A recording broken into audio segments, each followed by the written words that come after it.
Hello and welcome to the sixth episode of Bookworthy, an MMA-ish vlog.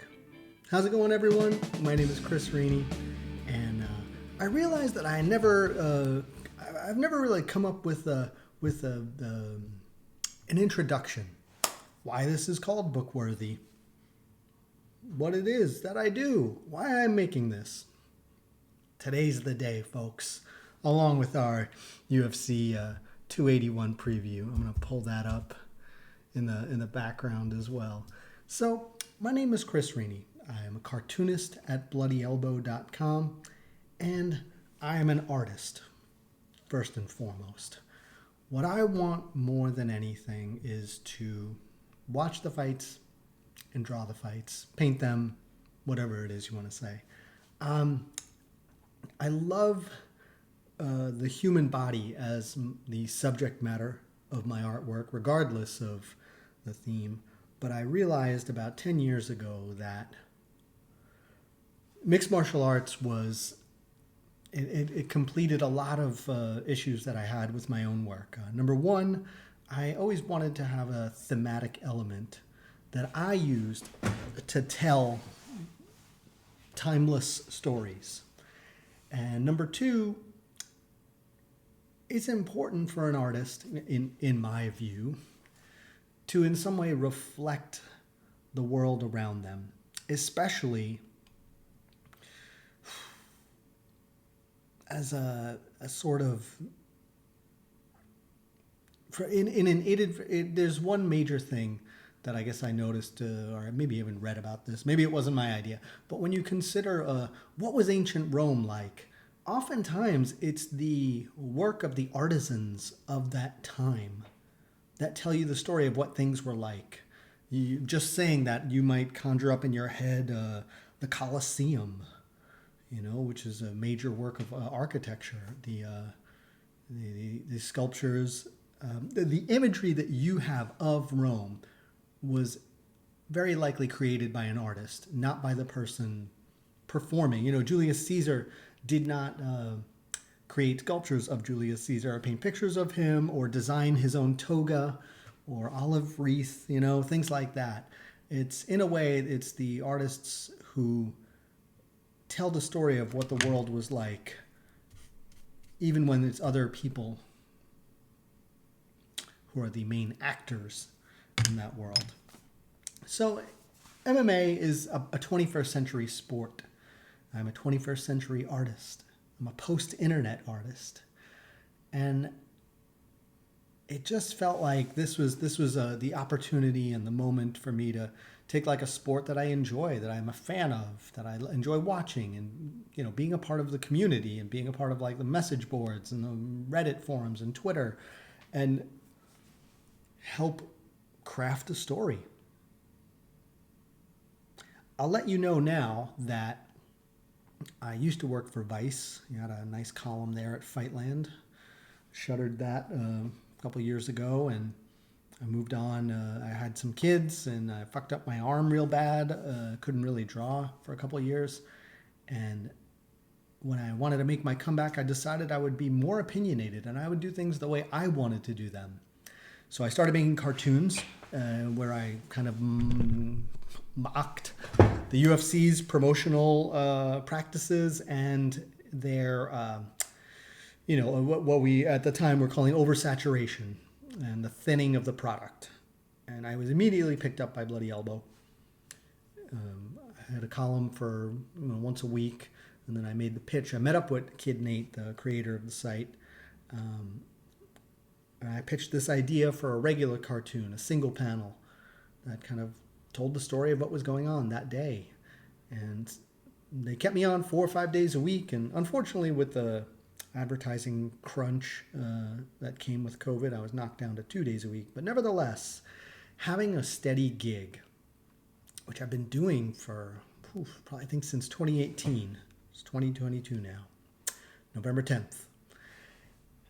It gave me the foothold, it gave me some money, and the opportunity to basically, no one was ever going to hire me to do my dream job, so I had to do it myself. So I came up with a book. That's what I always wanted to make. And that's why this vlog series is called Bookworthy. I create a book every year called The Fine Art of Violence. The book starts on January 1st. It ends on December 31st. And it chronicles the most important, the most fun, the most exciting, the most pivotal moments in mixed martial arts for each weight class that year. I started in 2019. It was volume 1, and I've made a volume every subsequent year. So this hopefully will explain to you that what you're seeing now, what I talk about, is what's going to enter the next book. You're getting a behind-the-scenes glimpse into the studio and into the bookmaking process. I think I'm going to try to make that more apparent. The first couple episodes, I was just so concerned with making a video, having some more than just a talking head, having something going on there. So what you'll see here is some Israel Adesanya defending his belt earlier this year against Robert Whittaker. And let's talk a little bit about that. Let's get into the UFC 281 pay-per-view card. It's going to be, who knows? Who knows what it's going to be like? No, none of these cards ever turn out the way we want them to.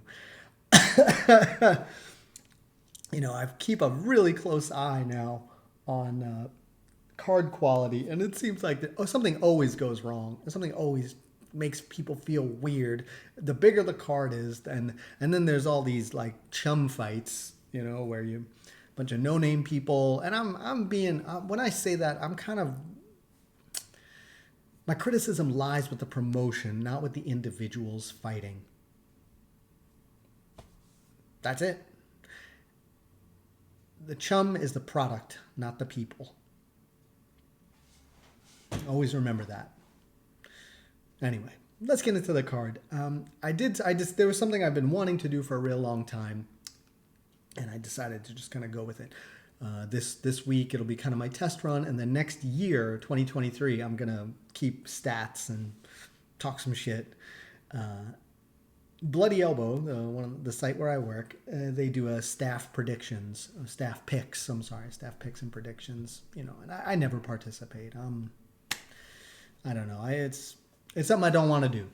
But I've always thought to myself, especially, not always, but now with the proliferation of gambling sponsorships, and I mean that both in the DraftKings and the Crypto.com realm, that, what if I just flipped a coin every card and I made my picks that way? I would love to see if I outperform certain the sharps.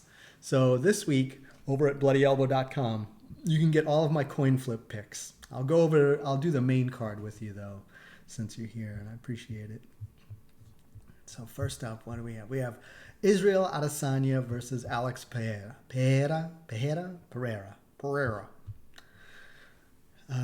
Coin says Pereira, so that's who I'm picking on, Pereira. I admit, and if you follow my work, you know that I care a lot about the psychology of fighting as much as I do about the physical skills and the attributes of the people in the cage. I think that the way that fighting reveals the content of our character is one of the most special things about it. And Israel Adesanya's safe title run has been fascinating to watch. The guy who's burst onto the scene via dynamism to slowly, refine his work down to the point where he's essentially a Jose Aldo, jab and leg kick guy. I think he even joked that he was going to do that to Alex Pereira in this matchup. I wonder, though, if Pereira, having both the physical attributes to negate some of Adesanya's reach and distance management, along with having the 2 wins over him. I realized that the first win was a closely contested decision that a lot of people, analysts who I really respect, say they don't really feel like Pereira won. That's fine. But I think the knockout and just the 2-0 up here that matters. And I guess you could say I'm rationalizing the coin flip, but I don't have to pick coin flips. The coin picks. All right, next up we have Carla Esparza and Zhang Weili. I'll be totally candid with you. The coin said Zhang. That's who I picked. I am pulling for Carla. I don't give a hoot. I mean, this is it would be pure comedy if she took out Zhang. I mean, she lost to Joanna, but there would be a real comedy to that. I was really taken aback by Carla's performance against Yan Xiaonan. That was it's not the first stoppage of her career, but it's definitely one of the most profound. I'll give you that. She's a relentless wrestler. She's a good wrestler. Zhang is a profoundly overpowering and dynamic fighter, but I don't know that I would say that I could pinpoint her style. As much as her fights are fantastic, I loved her. I've loved pretty much all of her fights. They're win or lose. They're compelling as all hell. But aside from that body kick, I can't say that she has a style that profoundly sticks out to me as something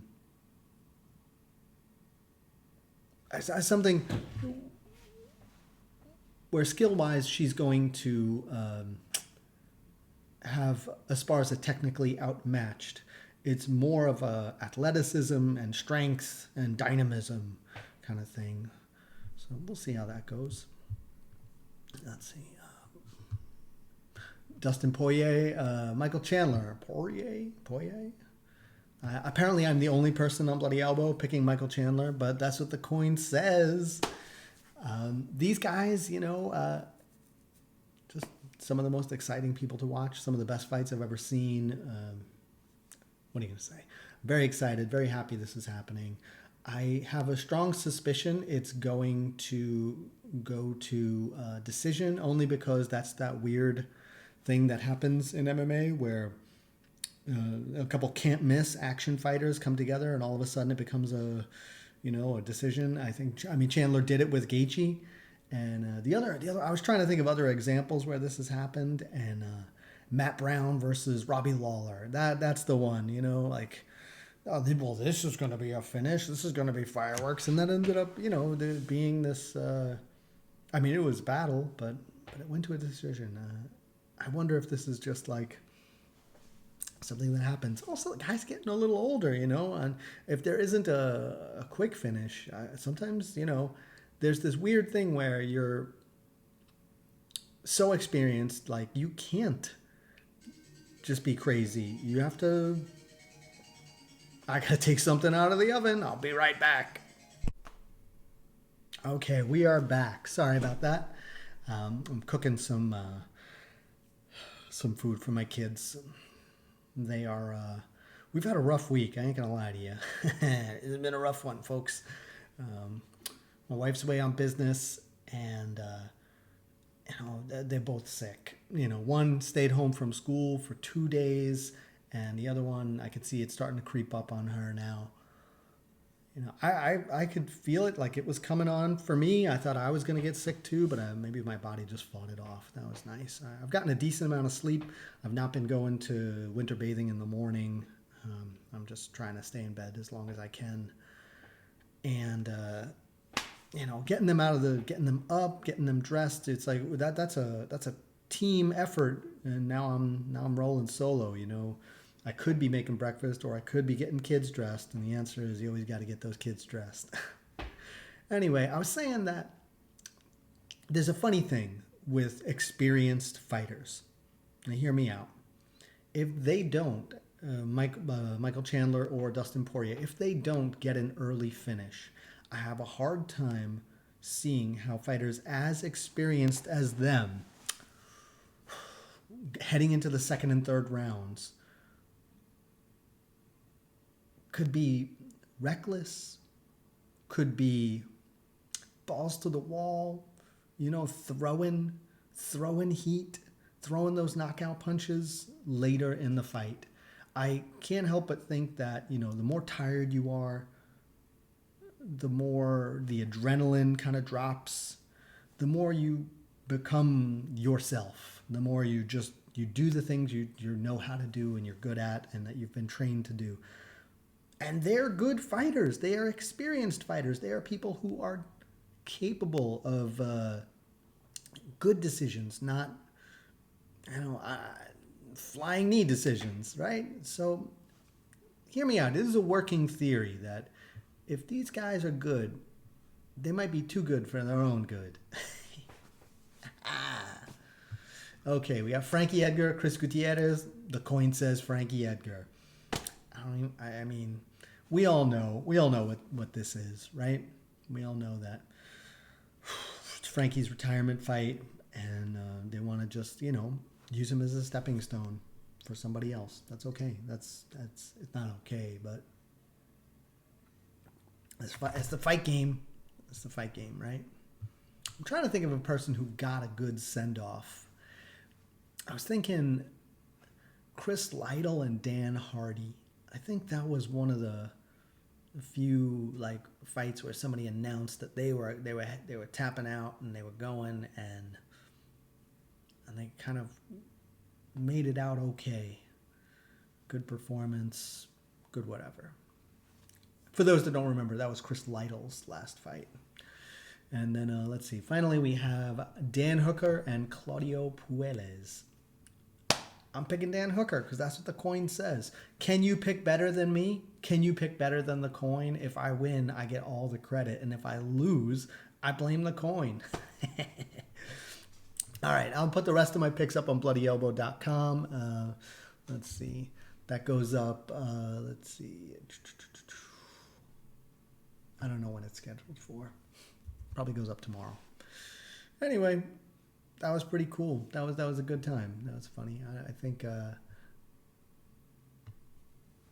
I think life is gonna be okay on Saturday. I gotta wake up at 5 o'clock in the morning just to catch the main card. That's a rough one, but whatever, man. It's the price we all pay for living in Europe, right? I'm gonna see if I can find the start time. Main card at 4 a.m. That hurts. Yeah, main card at 4. Sometimes I don't watch the first two fights. Dan Hooker, Frankie Edgar. I want to save myself some sads. If I wake up at 5, I'll probably be in time for Dustin versus Chandler. We'll see. That's a hard one. So in closing, I will share with you a little bit about what I'm working on. Let's see. You can get all the updates to my artwork at patreon.com/Chris Rini. I'll put the link down below. I'm going to keep putting my stuff up for free there because if you become a patron at any level, you will get a copy of one of my books. A digital copy for $1 a month, physical copy at anything above. And then there are some art rewards. I'm working with I thought I had it right near me. I don't. I'm working with a laser at a makerspace, working on making some kind of limited edition portraits, and that's pretty exciting. I've got one of Brian Barberena coming up, and hopefully Brian will let me interview him for the next book. He's had a wonderful year. He beat Matt Brown and Robbie Lawler. Bringing it back to that one. I really have enjoyed his kind of stalwart approach to his career. He seems like somebody who definitely has been treated a little more like one of these names that just fills out a card. Like a Elias Zaleski dos Santos or like a late Nate Landwehr. That guy's action. He'll be good. He'll put him in there. But Barberena has kind of always found a way to stand out just a little more. I love that he used to walk out to Baby Shark. It was adorable, I got kids myself, so it rings true, And he really got on my radar when he beat Sage Northcutt. He was the first guy to beat Sage, and I remember, they had Sage afterwards on all the interview shows talking about, I got bronchitis, ain't nobody gonna fight with that. And, Barberena, I think they put him against Vicente Luque right after that. It was a punishment. He's got his share of losses, but he's somehow found a way to remain this dynamic character who demands your attention. I love his look, this like crazy, mohawk caveman, thing he's got going on. I actually cranked out a really nice portrait of him in charcoal, and I'm very happy with the way that's going. The stuff that you're looking at right now while we chat is a large painting for this upcoming show that I have. And it's actually from the most recent UFC event. It's Polyana Viana knocking out Jin Yu Fry. It might not be the most, what's the word we're looking for? Significant fight of the year, but I thought Fry was going to be a little more of a force in the division, although I'm pretty sure she was 100 an atom weight, so she was vastly undersized. But Viana, she made some waves when she beat up that guy who tried to mug her. And then this is one of the fastest knockouts in strawweight history. I've watched it like a dozen times. It is wild trying to pick out exactly where Fry got her light shut off. But I have this art show coming up, and I love to feature female fighters. And Jesus Christ, the damn alarm's going off again. Okay, no more alarms. Anyway, yeah, I'm making this show. I like to feature women fighting. I like to feature men expressing some form of respect or vulnerability. Usually they can only do that after a fight is over. So I've got a couple of those pieces. Somebody bought one recently. That made me feel really good. I was not a fight fan. It was just an art fan. I was in a group show, and if my messages can get across to people who are not into fighting, that makes me feel really good. That makes me feel like my original dream of using MMA to tell larger stories is actually happening. So that's a thrill, man. My career has been very up and down, and I've had a lot of highs and lows, but I love what I do, and I really appreciate that the people have bought the books, support me on Patreon. You could get a t-shirt over at Cotton Bureau. I'll put all the links down below, different ways you can be part of this. And I guess I just want to say thanks. Thanks for participating. I'll be here every Tuesday and Thursday. A little recap, a little talk about what's going on over here in Denmark, and whether or not I'm going to go back to the United States soon, never, ever, stuff like that. I'd love to hear from you. I'd love to know what your thoughts are about this fight, about what's coming up, about what matters. And also, I want to have a conversation about what is book-worthy with you. What fights happen?